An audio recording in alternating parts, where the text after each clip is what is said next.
Yo, what's going on, YouTube, and welcome back to Goal Line Hockey. It's your boy Kevin Forte, and we are taking a look today at a pretty big trade here from the Calgary Flames and your Montreal Canadiens. So we have a pretty big trade to go over, so we'll be going over that today. Now, this trade is a little bit complicated, so I'm going to try and put it out here on the screen for you guys so you get a little bit of a better idea of just what the details of this trade are. So if you look at the trade one for one, well, it's not necessarily a one for one, but if you're looking at what each team got, so the Calgary Flames acquire forward Tyler Toffoli, and the Montreal Canadiens acquire Tyler Pitlik, Emile Henneman, a 2022 conditional first-round pick, a conditional 2024 fourth-round pick, and a 2024 fifth-round pick, all going to the Montreal Canadiens. So, obviously, there's a lot to break down in this trade. And you look at the two teams, and we are just around a month from the trade deadline, and we're getting a better idea of, what we've been really speculating about these two teams and where the direction is going into the deadline here over the next month. And it's been laid out for us. So, the Calgary Flames, this move is for the Flames, a team that is doing quite well in the Pacific Division and probably going to fight it out with the Oilers in one of those top three spots, and the LA Kings. They're going to be fighting it out in that Pacific Division. They currently sit second in that division, only behind the Vegas Golden Knights, who the Golden Knights have 3 games in hand. They only have a 1-point separation between them. So technically, in terms of games played, the point percentage, the Calgary Flames have the best point percentage right now in the Pacific Division, which definitely leads us to believe that they are going to be a buyer at this year's deadline. And they kind of made that concrete with this move. So they bring in Tyler Toffoli, who is a guy that we have been pretty high on here at Goal Line Hockey, a very talented forward. And he's been a big piece of the Montreal Canadiens in their top 6. He has been with this organization for really not that long. He just signed a deal with the Montreal Canadiens not all that long ago. It was last summer, I believe, right? And it's one of those deals where the Flames get a top 6 scoring forward. And if you look at the Calgary Flames lineup, that's a pretty big add. And we talked about this in some videos over the past couple of weeks. There was... I have to give a shout out because he actually mentioned that this was something I talked about in my video, and this was his idea. I want to give a shout out to, let me find it. Let's see. I have to give him a shout out here because he did PJS. I just wanted to mention you, shout out to you, because yes, I did get my Josh Bailey idea of him going to the Flames from you. So he was part of that video, but I didn't even mention Tyler Toffoli, and Tyler Toffoli was kind of a dark horse pick to the Flames, but he fits perfectly with what they're trying to do.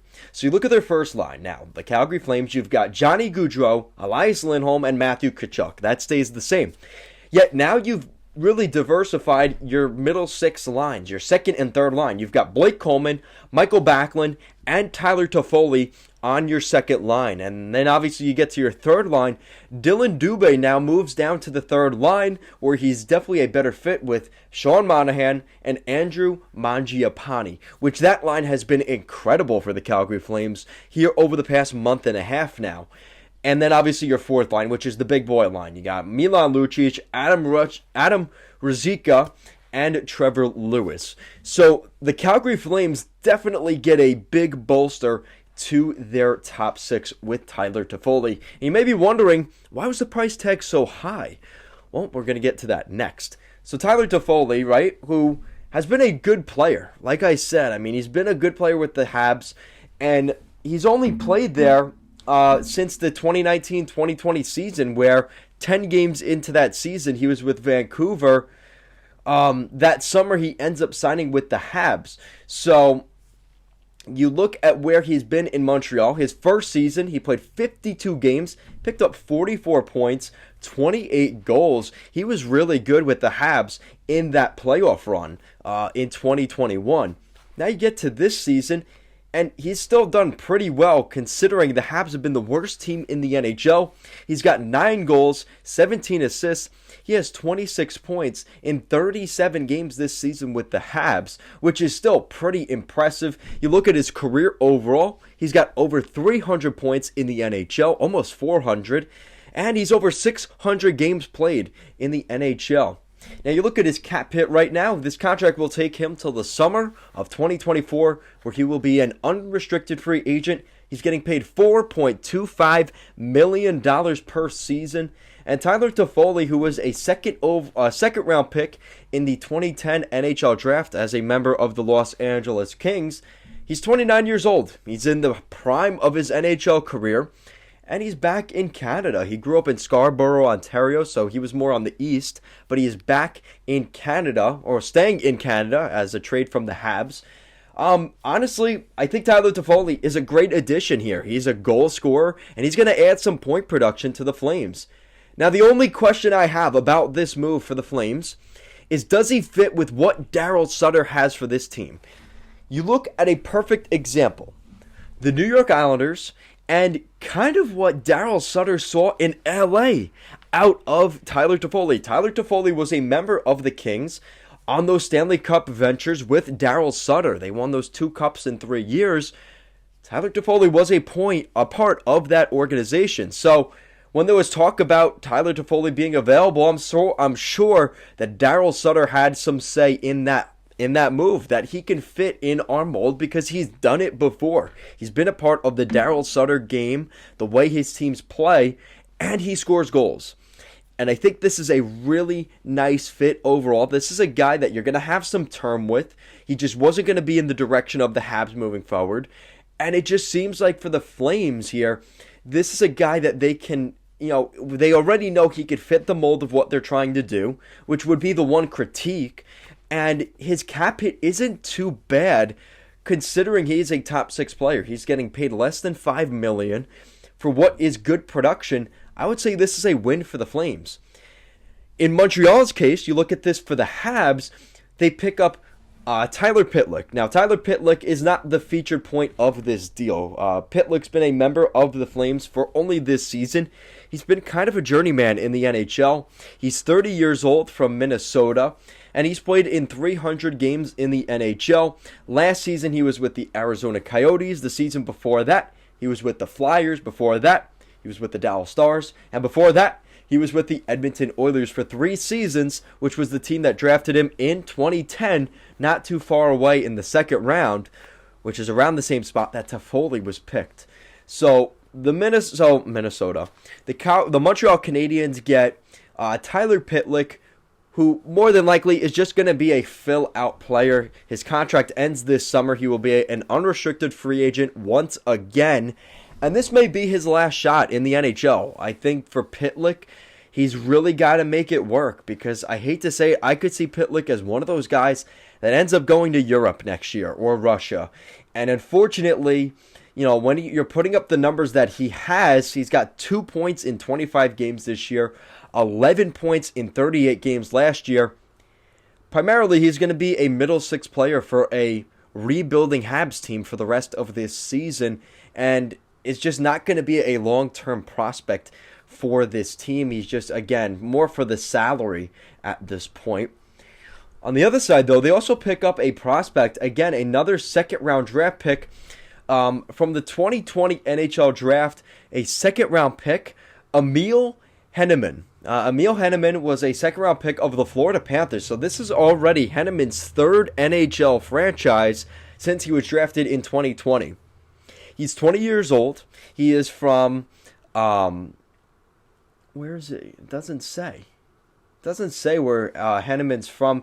He's definitely Finnish, though. He's been playing in the SHL for the last couple of seasons. He's played 3 years in the SHL since 2019. And his numbers have been pretty good this year.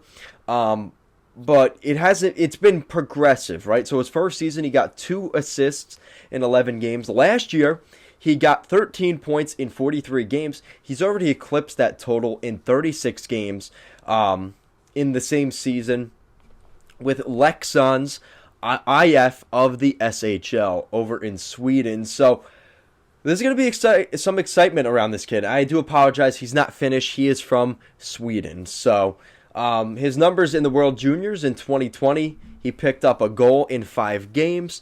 So this is a kid that is going to probably look to be, at the very least, a middle 6 player in the NHL. And I think that's what the Montreal Canadiens are looking for, more prospects to add to their pool.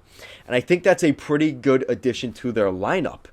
And then the other part of this deal, which is the draft pick. So we've gone through all the players. Now it's the draft pick. So this is for a 2022 first round pick. Now, this is a top 10 protected draft pick. So, God forbid the Calgary Flames fall off the rest of this season. The Calgary Flames, if they are drafting in the top 10, the Montreal Canadiens would then, let's say this is a 10th overall pick, or anywhere above that for the Calgary Flames, the Montreal Canadiens would get next year's draft pick and a 2024 4th round pick. So, in this scenario, let's say the Flames make the playoffs, or for that matter, even if they get the 11th overall selection in the draft, or it moves up through lottery, the Calgary Flames would then give up a 2023 first round pick, so next year's first round pick, and they would also give up a 4th round pick next year, right? If this is top 10 protected. If they go to the playoffs this year, they make the playoffs, they give up their first round pick this year, and they keep the 2024 4th round pick. So the only way they give up that 4th round pick is if they're selecting top 10 this year and they keep their pick. And they also get, which is there's no protection against this, in 2024 they will definitely be giving up a 5th round pick. So depending on how this deal works out, the Habs will get a 1st and a 5th, plus the 2 guys I already mentioned, or a 2023 1st, a 2024 4th, and a 2024 5th round pick from the Calgary Flames. And again, I'll list this all out here in the video for you guys so you see the exact details of this trade. Overall, this is a win-win for both teams. The Calgary Flames get a pretty good contract on a pretty good player that can play in the top 6. He's played for Dallas Sutter before, so he has that system under him. I think this is a win for the Flames. In terms for the Montreal Canadiens, I think this is a win for the Habs as well. Tyler Pitlik is just more of a contract. He could fill out your roster for the rest of the season. Emile Henneman is a prospect who probably could make Laval rocket next season. So there's some potential hit for him at 21 years old. Maybe not to make the roster, but he's going to be in the conversation in the fall, at least in training camp. Probably going to go back to the AHL and could be an NHL call-up during the season. Again, you have some prospect and young depth. You also get a 1st round pick and a 5th round pick guaranteed in the next 2 years' drafts. And maybe just a cherry on top, they might even get a 4th round pick in 2024 as well. So overall, the Montreal Canadiens have made their direction clear. They want draft picks and they want prospects, as well as depth draft picks. And they're willing to move out bodies and contracts in order to do so. And for the Flames, they're telling their fans, listen, this home stretch, they just beat the Islanders. They played a pretty sound, good game. They're telling their fans and the locker room, listen, we're going for it this year. And Brad Treliving is trying to get the Calgary Flames to maybe make themselves a legitimate Stanley Cup team. And the way Jacob Markstrom has been playing this season, you have to buy in. And how hot he has been as a goaltender. They're getting some depth scoring from Ruzhnikov. They're getting some scoring from their top guys. They're getting some scoring from Mangiapane, Kachuk, Gaudreau. You go throughout the lineup. The Calgary Flames have something special this season, and they remind me a lot of the Minnesota Wild, where there was a lot of question going into the season, would they be this good? And it sounds like with the new coaching staff that this team has bought in, and it could look like a pretty prospectively good season, maybe a cup run for the Calgary Flames. So guys, that is it for today's video. Comment down below, what do you think of this trade? Who won this trade? Who lost this trade? What are your thoughts on all of that here as the details have come out? Guys, as always, thank you so much for watching, and I will see you again next time.